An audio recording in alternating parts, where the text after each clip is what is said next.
much indeed. Good evening, ladies and gentlemen, and welcome to the show.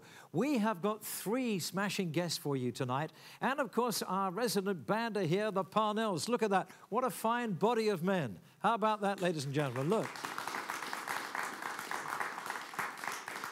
Men of many parts, some of them still working, and all teetotal as well. Believe that, you'll believe anything. Anyway, the boys are going to play some music for us, as is their wont.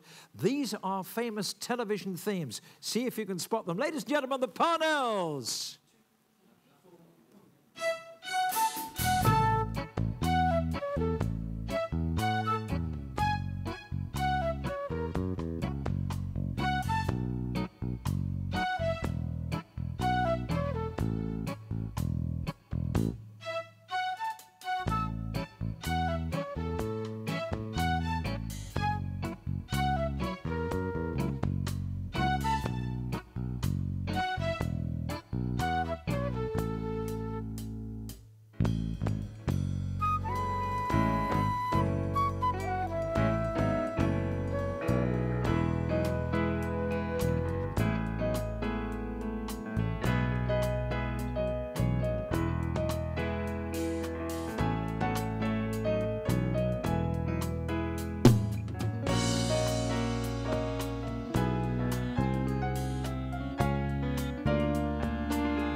Wow. So, how many themes did you recognize? Do let us know. Remember, you can tweet, you can email, or you can Facebook, and all the details are right there on the screen. Time now to meet my first guest on the program today, direct from Flog It. Please welcome Mark Hannam.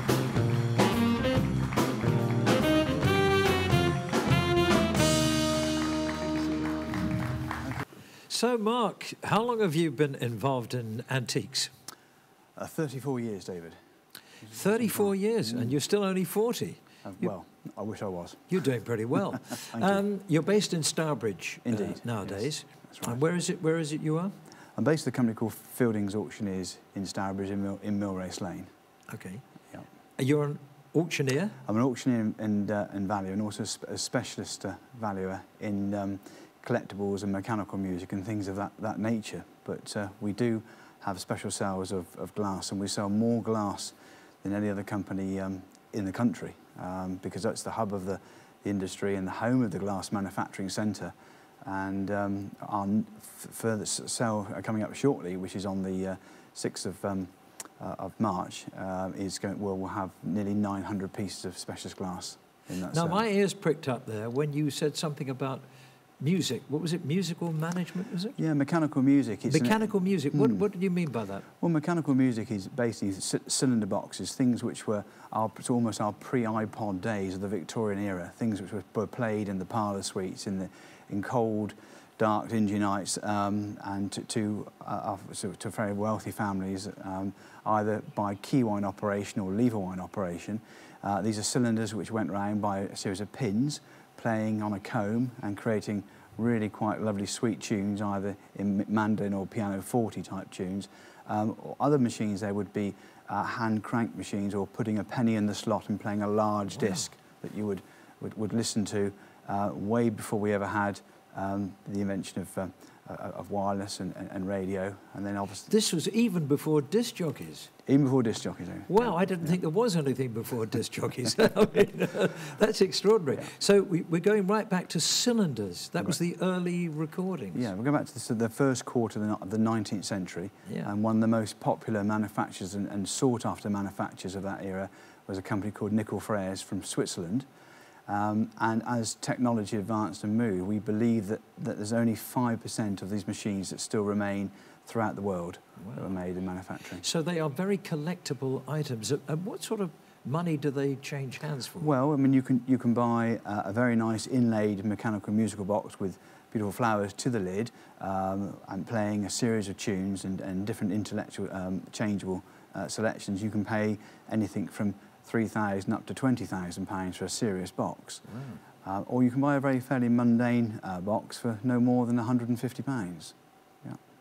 And they play very, very old tunes on there. Yeah, they'll play hymns, they'll play Scottish tunes, they'll play waltzes, and minuet suites, and things of that nature. Fantastic. So that's something that you specialise in. Now, you're an auctioneer. Tell me about the art of the auctioneer. If I wanted to become an auctioneer, what would you tell me? What are the things that you would tell me? Well, if you become an auctioneer, you'd have to really work in the industry for a few years to gain the confidence and to have some knowledge of what you're dealing with and what you're trying to sell. And it's very much of putting yourself forward and having a go. And often a young auctioneer is introduced to the rostrum to sell maybe 10 or 20 lots. And I reflect back into my own years of selling. Perhaps I ascended the rostrum about 1985.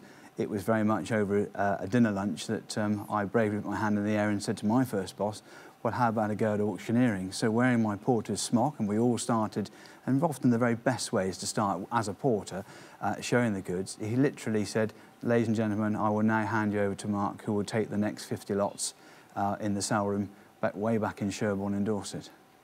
Now, I mean, obviously part of the art is knowing where to start the bidding, isn't it? Indeed, I mean, so you've got to know your stuff, you've got to know your subject, you've got to know the value of the item that you are selling.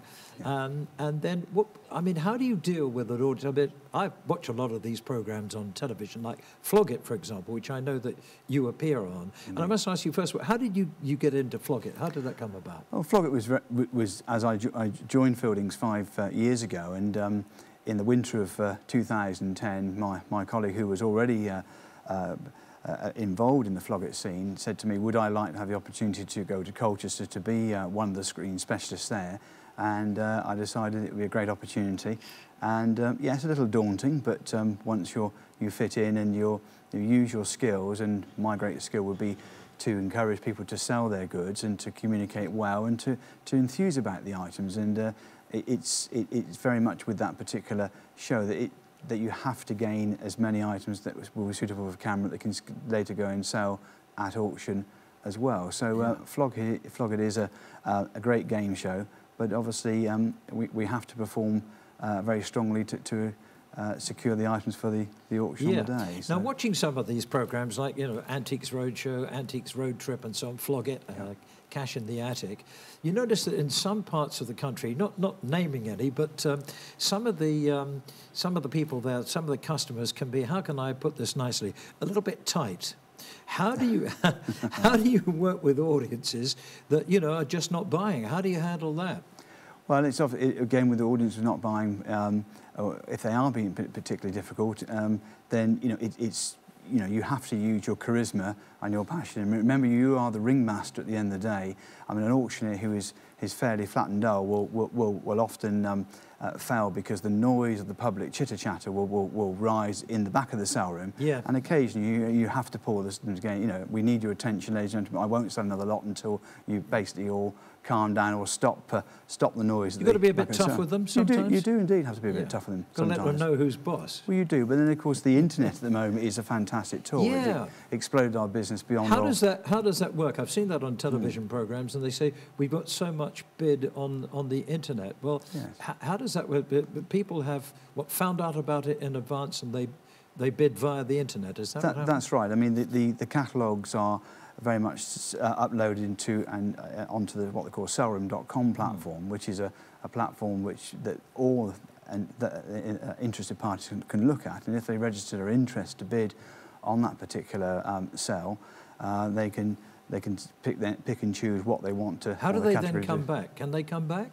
They can come back, and they'll bid live bidding on the actual rostrum on a small screen. So your screen will tell you what country they're bidding at and what country they're coming from. I mean, if we take an example which happened to us last year, where many of the viewers at home would know that we sold the famous tennis dress. This is the cheeky dress where the girl hitched up which was made the Athena poster. It went for a phenomenal amount of money. It did indeed. It made 15,000. 15,500 pounds. It made. Yeah. But I think the story I'd like to perhaps share is very quickly is the scenario where my colleague who was selling the dress and I was clerking for him used the internet. That he opened the bidding at £5,200. He was going in increments of £200 each time, and then looking at the screen. On my screen, it was spinning away on a second auction between Australia and New Zealand, going 8,002, 8,004. I had to nudge him on the side and say, Nick, look, we're now at 10,002. It carried on for a short while then, and then they disappeared. The screen went quiet, and it was a telephone bidder that won the day as a private collector for the dress. Tell me about some of the real finds that you've had. I know there's a story, isn't there, about a statue. Yes, I mean the statue is one of my greatest finds in the Midlands, and the statue was pretty much an instruction from a deceased estate, from a late aunt's estate, not far from the village of Ombersley, just off the A449, which again is most of us will know, just of North Worcestershire. And it took me to a house which was overlooking the River Severn. In the house was filled with the most wonderful things of the Victorian age. And as I approached up this very muddy drive, there were two great lions on balustrade terraces looking at me with rather sort of growling faces. Inside the house contents, which was very vulnerable, and sometimes you have to act very quickly and get the items out. But on day two, I thought I'd go and squelch up into the old tennis courts and look down behind the house. And looked down behind the house, and I could see this lead arm, or this arm of a figure, behind the rhododendron bush. And I went through and I pulled some leaves away, and there was this magnificent statue of a young child, very Romanesque costume or ancient Britain type costume individual, with a wild boar wrapped around the outside of him, holding a spear in the attempt to sort of to kill the wild beast. Scraping the moss off the back of the plinth, I saw the magic words Bromsgrove Guild, or the famous words the Bromsgrove Guild appear on the bottom of the plinth, and I felt absolute jackpot at the time because the Bromsgrove Guild were famous for making the gates of Buckingham Palace. And it took a team of 8 men with block and tackle. It actually broke the power lift truck to get it out. And a series of rollers, we managed to get it onto the transport van, and it came in for auction with the estimate of £8,000 to £12,000, and it made £36,000 when we finally sold it with great interest. Very nice too. Now, I know you brought something along with you today, something in your pocket. Can we have a look David. at it? Yes. See if the audience and everybody at home, we've got to guess what it is it? It's a bit of a mystery object for you, so, a bit of a show and tell piece. It's an item here which was given to me by one of my previous clients, and this is a piece that it sits very comfortably in the hand and the finger as well. And all right, David, do you want to have a look and see if you can work out what that might be? Well, from this angle, it looks a bit like a gun, doesn't it? But I think probably not. Give us a clue. Well, it's it was something that ladies are allowed to wear on their heads, but men are not allowed to wear on their heads in church. So that might be quite a close clue for you. It's a part of, or an article of clothing. But, so go on, what is it? It's for smoothing top hats or bowler hats. It's made out of sycamore, and it dates about 1890. It's really unusual? Very unusual, Quite very old. rare piece. And what would that be worth? What would you hope to get for that? We'd be worth about £80 to £100. Well, thank you very much indeed for coming in. Mark Hannam, ladies and gentlemen. Thank you, Mark. Thank you.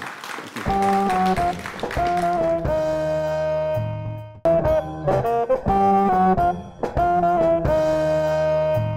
Thank you very much. Welcome back. Time to meet my next guest on the show. Please welcome the lovely Stephanie DeSykes.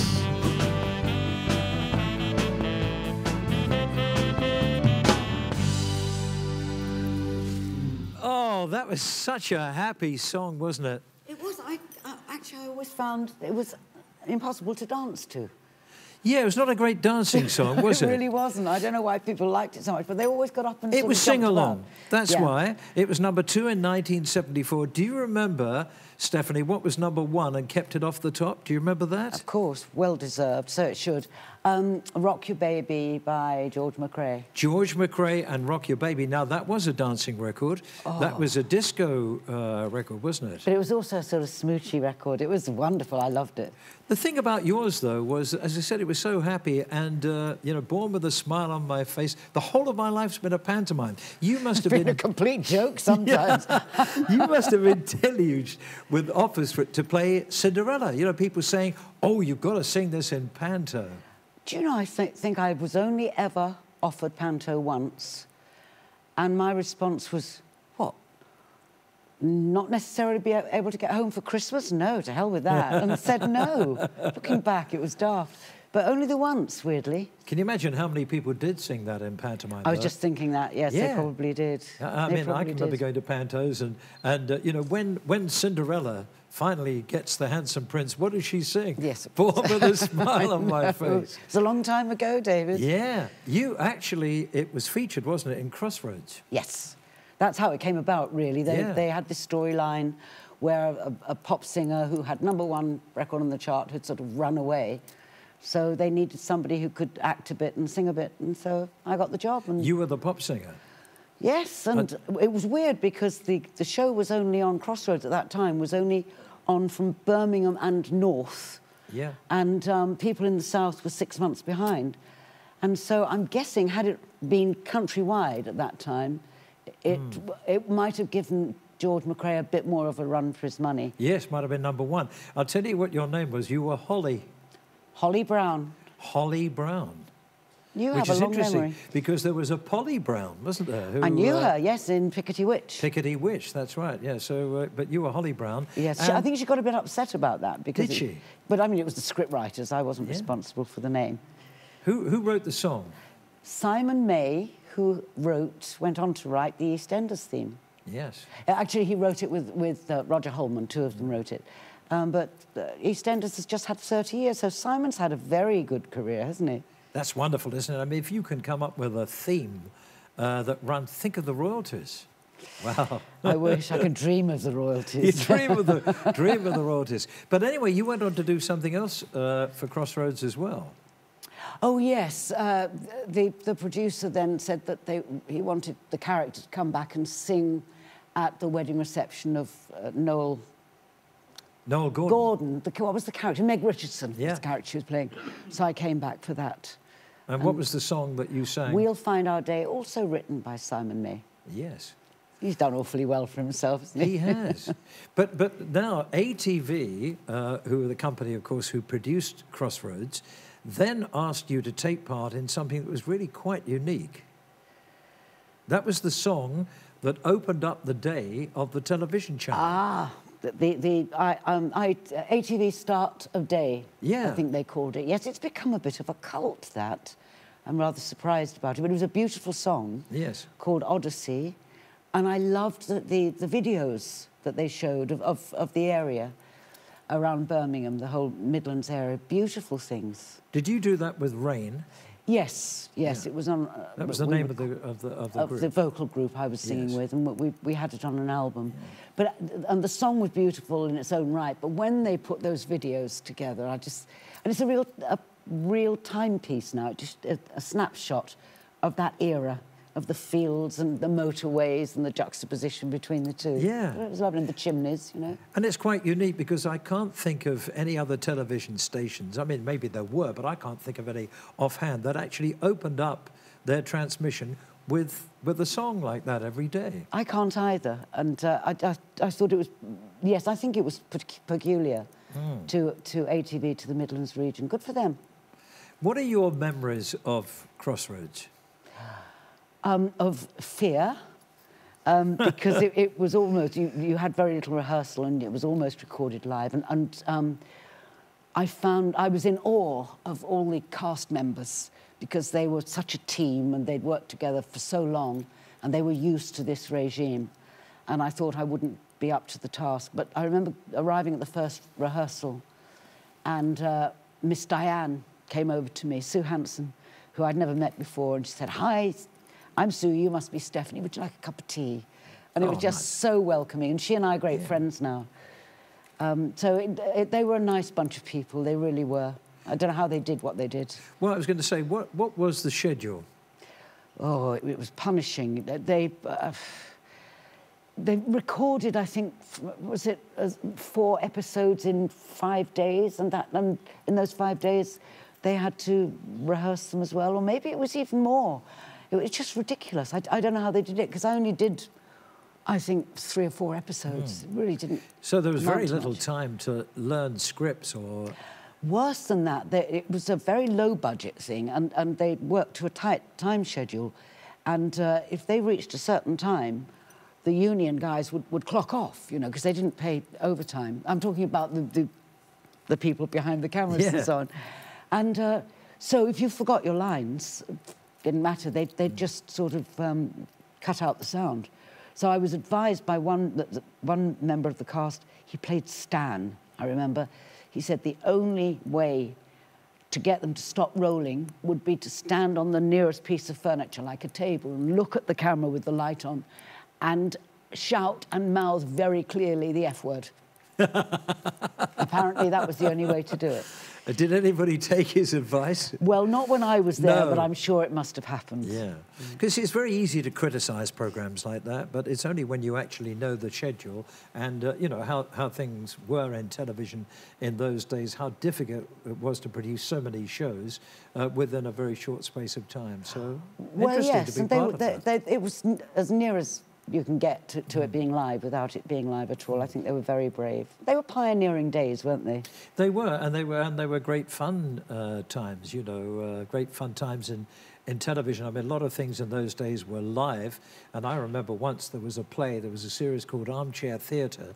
And I remember that, and that was live. Well, it was, and during one recording, an actor actually died. So they went to the commercial break, and during the commercial break, they didn't know he was dead, but they knew that he'd collapsed. All the other actors got together and said, how can we work round him? And he had quite a big part in this. So Is this true? Yes, absolutely true. So they actually carried on doing the show without the chap who, it turned out, had died, yeah. Amazing. I've never heard that story before. Yeah, it's before. absolutely true about Armchair Theatre. Yeah. And did he not have an understudy? Well, no, I don't think so. They had such things in those days. They were a luxury. Listen, coming back to you now, I know that as well as singing, you've also done quite a lot of songwriting. Yes, back in the day. Yes, I used to write songs. Don't seem to have written any recently, but there doesn't seem to be the same outlet for them. I mean, it's a young person's game anyway, but yeah. Well, the songs that you wrote, if I remember rightly, were Eurovision songs. Yeah, a couple of UK entries, 78 and 80, I think. The first one didn't do so well, I have to say. The second one came third, so I think that's quite respectable. Do you watch it now, Eurovision? I love it. Yes. I love it. Yeah. The only thing I feel a bit strongly about, well, very strongly about, is that it was always a great opportunity for young songwriters, or old songwriters, because Tony Hillo, when he wrote Save Your Kisses for Me, was about 50. But it was an opportunity for songwriters to have an outlet for their songs, and that's gone. They seem always now just to choose the song and to choose the artist. And there are little enough opportunities now for struggling would-be songwriters without that being limited. I'm sad about that. Now, I'm just going to look at my note here because I got a note about the fact that you were one of the Birds of Paris. Now, tell us about the Birds of Paris. OK, well, back in the 70s, there was a huge, as you've already mentioned, a huge disco scene going on. And there were a few very, very clever writers and producers, most of whom came over from the continent, France, places like that, who used to use British singers and British musicians, the British fiddle players and drummers and guitarists. They were reckoned to be the best. And there was one guy called Alec Kostandinos who was just a genius, and he worked with people like Cerrone. And so I would find myself in a studio on an all-night session doing backing vocals with Madeleine Bell and just great, great singers. Maybe sometimes a dozen of us. Oh, it was a hoot. It was I've wonderful. got some of the other names here. Sonny and Sue, Sue and Sonny, who, of course, were on so many records, Absolutely. backing singers. Vicky Brown. Wonderful singer. Was that Joe Brown's? Yes, Joe Brown's late wife, yes. Late wife. Yep. Katie Kassoon. Yep. Of course, of Mac and Katie Kassoon. That's right. Sugar Candy Kisses and all the other I'm glad hits you got all the info in front of you. Well, a lot of it I remember, you know. Yes. I mean, these are all great singers. They're all part of the Birds of Paris. That's what we were called, yeah. It really, do you know what? I don't know about the others. I'd have paid for the privilege of being able to sing. Yeah. And they paid me. How lucky is that? No, well, very lucky. Now, being paid for what you enjoy, that's the trick, isn't it? I know, for your hobby. Now, should we talk about Angus? You can if you like. I haven't seen him for a few years. Well, I gather. but you had a much publicised and quite long-running romance with Angus Deaton. That's who we're talking I don't about. think the romance was quite as long-running or as publicised as the demise of it. Well, thank you very much indeed for joining us today. Stephanie DeSykes, ladies and gentlemen.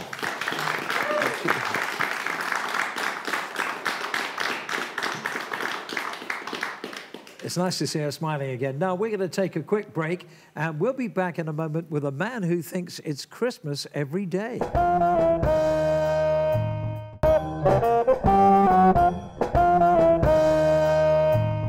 Thank you very much indeed. Time to meet my final guest on the programme today, Andy Park, who is Mr. Christmas.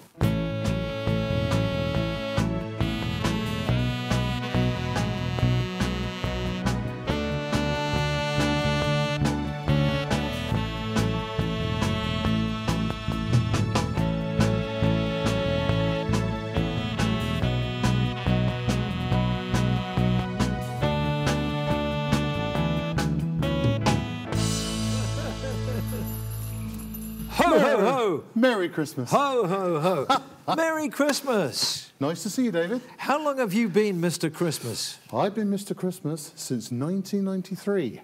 1993. 22 years nearly. And is it true, is it really true, that you celebrate every day of the year as Christmas Day? I do. Every single day is Christmas Day. So what you do Christmas Day on the 25th, I do every single day of the year. So do you actually have turkey every day of the year? I do. A Christmas dinner, that's turkey, the sprouts, the carrots, the roasters, mince pies, Christmas pud, you name it, I do it every single day. You see, I love turkey, and I could eat turkey quite a lot, as well as Christmas.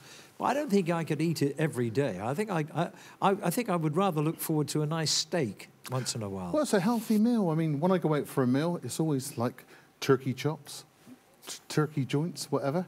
If I go abroad, I always have a Christmas dinner. No matter what, as long as it's got a bit of turkey on there, it's nice, it's good. And you have Christmas pudding every day, do you? I have a Christmas pudding every single day. Yeah. I have about 8 or 9 mince pies. You know, that lovely taste of the mince pies. Do you know, speaking to you now, David, I can taste them in my mouth. Good heavens. Do you think you're, I'm not being rude, but do you think you're odd? Not at all. A lot of people say that. You think a bit strange, you know, but No, I don't think I'm odd at all. Have you calculated in the time that you've been Mr. Christmas how many turkey dinners you've had? I have. Well, I've eaten about 8,622 turkeys since 1993. Okay. Something like 750,000 Brussels sprouts. Yeah. Sorry, could you say that again? How many? 8,600 odd turkeys. 8,000 sprouts. No, 8,663 turkeys. And how many sprouts? I've eaten about 750,000 sprouts. 750,000 sprouts. Absolutely, yeah. Would you mind moving a little bit further away? Do you know, I love Brussels sprouts. And all the roasters, the thick gravy and the lovely carrots, turnips. And of course, not forgetting the Christmas pud and, you know, a few mince pies as well. Well, let's think about some of the other things that happen at Christmas. I mean, what about the Queen's speech? Does she speak to you every day? She does. At 3 o'clock, I switch the telly on and I watch the Queen's speech every single day on DVD. Record it on the 25th, of course, 25th of December, and watch it every single day, and it gets better. Did you really did you turn up on the sleigh today? Did you come up on the sleigh? No, I drove up today. But it would be a good idea to come up on the sleigh, wouldn't it? You've got a wonderful car and you've got a fantastic number plate. I have. It says Mr. Xmas on it. And the police are a little bit sort of concerned about that. And they've already warned me and said, you know, don't let us catch you with that. Because It's a genuine number plate, is it? Well, it is as far as I'm concerned. I put it on my Yeah. car every single day. And I just look at it and say, Mr. Xmas, that's my car. But it's not the sort of plate that I could drive up the M4 on. Oh, it isn't? No. So it just sort of sits in the driveway, but Yes, but it looks great in pictures. It does. I feel good Mr. with it. Xmas. We've Yeah, probably yeah. got a photograph of that that Oh, we right. can Okay. see. Mm-hmm. Yeah. So I'm a little bit disappointed, to be honest with you, apart from the fact you didn't turn up in the sleigh, but I didn't get a card from you. I thought you might have got a card Well, today. I'm a little bit confused where you live for a start, David. That's my excuse. But now you mentioned it, I'll make sure you get a card the next day Thank or two. you. I promise. Yeah. Now, how do your... I mean, I've been to your house. I came down to your house. You live in Wiltshire, isn't it? Yeah, I live in a place in Melksham. Melksham. Yeah, Melksham. In Wiltshire. Wiltshire, yeah. Describe the house, because the house is fantastic. Yeah, I've got a 3-bedroom house, and every room you go in, it's Christmas decorations all year round. Got the Christmas tree up, all the lights lit. It's beautiful, you know, it makes me feel so cozy, so comfy. When I go in there, I feel relaxed. Get the dinner cooking and all that sort of stuff, and put a few crackers with myself, party poppers. I do all that sort of stuff. Yeah. Everything you do Christmas Day, I do every day on my own. And I also write Christmas cards out to myself. To yourself? To Mr. Christmas, yeah. Rush outside. Because stamps are so dear these days, I post them myself. Put them through my letterbox, pick them up, open them, put them on the mantelpiece. Because I've got a Christmas card. What do the neighbours think of you? I mean, there they are in Melksham. You know, they're in the middle of summer. Yes. Which I think is when I came to see you. I think it was summertime when... It was, yeah. I think summer of 2009, I think. Yeah, it's 2000. We came down to make a record, which we'll come to in a minute. But, Yeah. but the neighbours there, you know, they're all, you know, playing cricket and stuff like that. And next door to them is Mr. Christmas. I must admit, David, I've got a nice lot of neighbours, very understandable. They know I'm a little bit different to them. They think they think I'm absolutely crackers. Anyway, Stop it. They do. They think I'm a bit crazy, but so be it. I'm not hurting anybody. I'm having a good time, and I just do what I want to do and go to bed with a smile.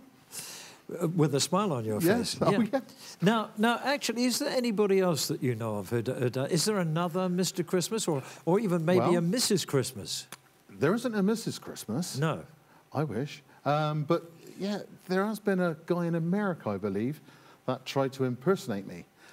Dressed up as, you know, like I do, and put the decorations up in the summer and kept them up all year round. And it didn't work for him because, you know, it's like you're trying to impersonate Elvis. You might look like him, you might sound like him, but you can't be him. So, you know, it's been a couple of people, but he did try really big time, but he didn't get away with it. Talking about Mrs. Christmas, I mean, what do ladies make of you? I mean, is there a mummy Christmas? Do you have a lady in your life, or have you found that this causes problems with women, that they don't all want to eat turkey and sprouts every day? I divorced in 1989, and ever since... Why was that? Well, it was nothing to do with Christmas, but it just happened. But Yeah. no, I never really found a woman that really likes Christmas enough to stay with me. So perhaps I'm born to be on my own all my life. I don't know. That could be a problem, couldn't it? Do you think it could be a problem? It probably is a problem, Yeah. but you know, it doesn't worry me. I'm still the person I am. You're happy just to be a bachelor boy. Absolutely, yeah. Like yeah. Cliff Richard. Like Cliff Richard, yeah. Yeah. Now, this has led to a few spin-offs, and one of them I know is that you're a DJ. I mean, it comes to us all in the end, but you do some local gigs, do you? I do local gigs, yeah. I'm out every week doing discos, and they call me very eccentric, and I do a crazy disco show. I play the 60s, the 70s, and the 80s, stuff that we all remember. Do you play Slade? You play a bit of Slade? I do play Slade. Yeah. I love Slade, and you know, I get asked for Christmas songs in the summer because of who I am, which I always oblige. I'm there to make the people happy, so I'll play whatever they want to play. Brilliant. Whatever Now let's talk about our visit, because we came down to Mr. Christmas's house. There was Mike Reed, who had written the song. Yes. There was Dave from Slade. Dave Hill from Slade, yeah. Yeah. God bless you, Dave. Hi, I hope you're listening. And my good self and you, Yeah. and we all got together. And we're gonna see the DVD now, and it's a brilliant song. And what was it called again? It was called "This Is My Christmas Card to You," and I actually done all the acting in the house. Mike Reed told me what I've got to do, and you know, I done it, and it worked out all right. You didn't listen to him, did you? I did. You should have yeah. known better than that. But it worked out all right. And I remember we had an amazing day. We had a fantastic day. Yeah. You brought a couple of your little elves along. I did as yeah. well. Got a couple of gorgeous ladies in. And we played Monopoly, didn't we? Yeah, I think you did. Yeah. Well, listen, I think as somebody used to say, France, we want to see it. So, should we see it now? Let's see it. This is Mr. Christmas and his gang, and Mike Reed and the song that he wrote, and we're all in there, and it's called "This Is My Christmas Card to You."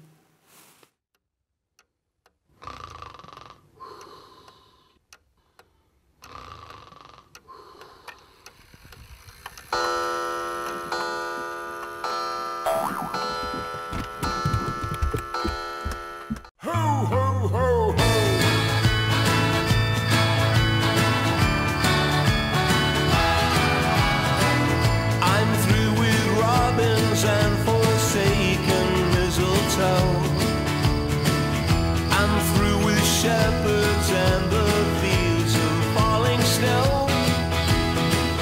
I've had enough of angels, bells that go ding dong. This year I'm sending you this song. This is my Christmas card to you. It's not Tchaikovsky, it's not Mozart. It's just a song that tells you all the things I feel. This is my Christmas card to you.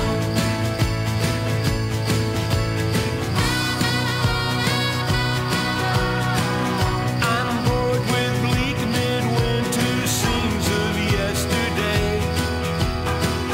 I'm sick of reindeer pulling Santa around his sleigh. I'm through with stained glass windows, Matthew, Luke, and John.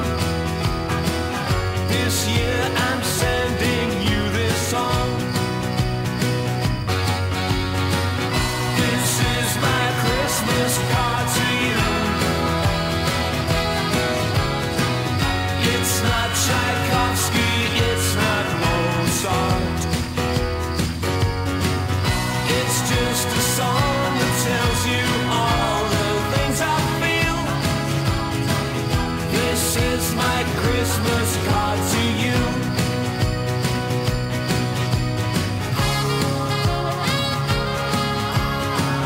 I'm sick of seasons greetings sent across the miles. I'm done with festive verses meant to make you smile. I'm bored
When I hear Santa's sleigh on a February day, and pixies turn away throughout the month of May, and when the bluebells ring, my jangle bells go jing, wise men proclaim the king, and naughty horses sing. Every day, every week, every month, every year, every time, everywhere, everybody's full of cheer. Everyone turns to someone and say, make a wish, now it's done, now it's Christmas every day. It's Christmas every day, now it's Christmas every day.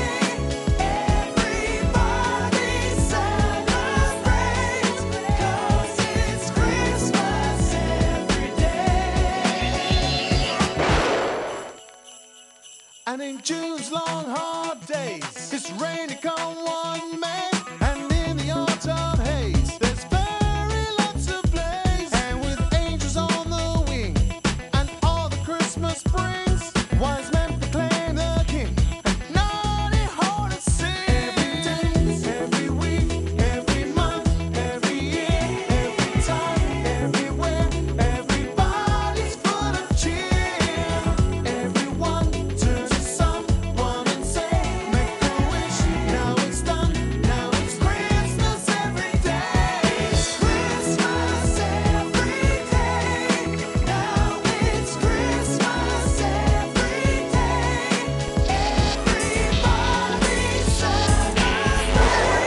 celebrates, it's Christmas every day. Christmas every day.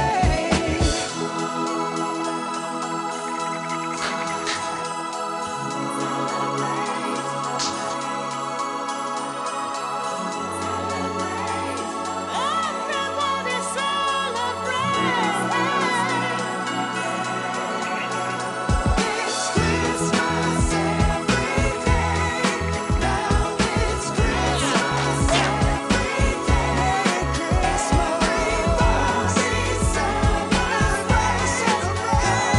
It's Christmas every day, now it's Christmas every day. Everybody celebrates. It's Christmas every day, now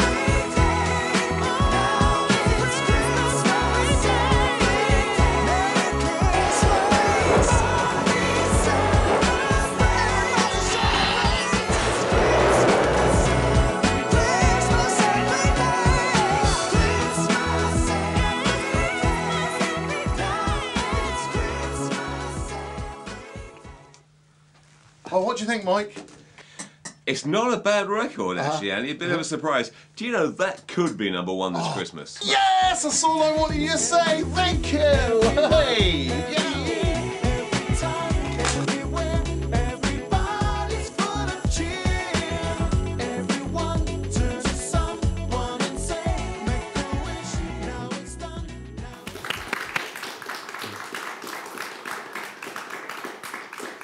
They like it, and you know what? I think that's great. That should have been a big hit. Well, there's always this year, and if not, there's also next. I think it was excellent, very catchy. You know, when I left your house and I drove back home, I found this is the key of a good song. I found myself singing it all the way back. I knew it instantly, and I think it was brilliant. I think, David, in the 70s and the 80s, it was a lot easier to get a hit record than it is today in the 2000s, because it's all different now, different type of music. You know, you look at Roy Wood, there was Mud, and there was Slade, singing all their Christmas songs well. Ladies and gentlemen, Mr. Christmas. Thank Give you it up very for much. Mr. Christmas. Thank you to Mr. Christmas. Thank you to all my guests today. And thank you to you. Please join us next time. See you then. Bye-bye. Merry Christmas, by the way. Merry Christmas. Oh.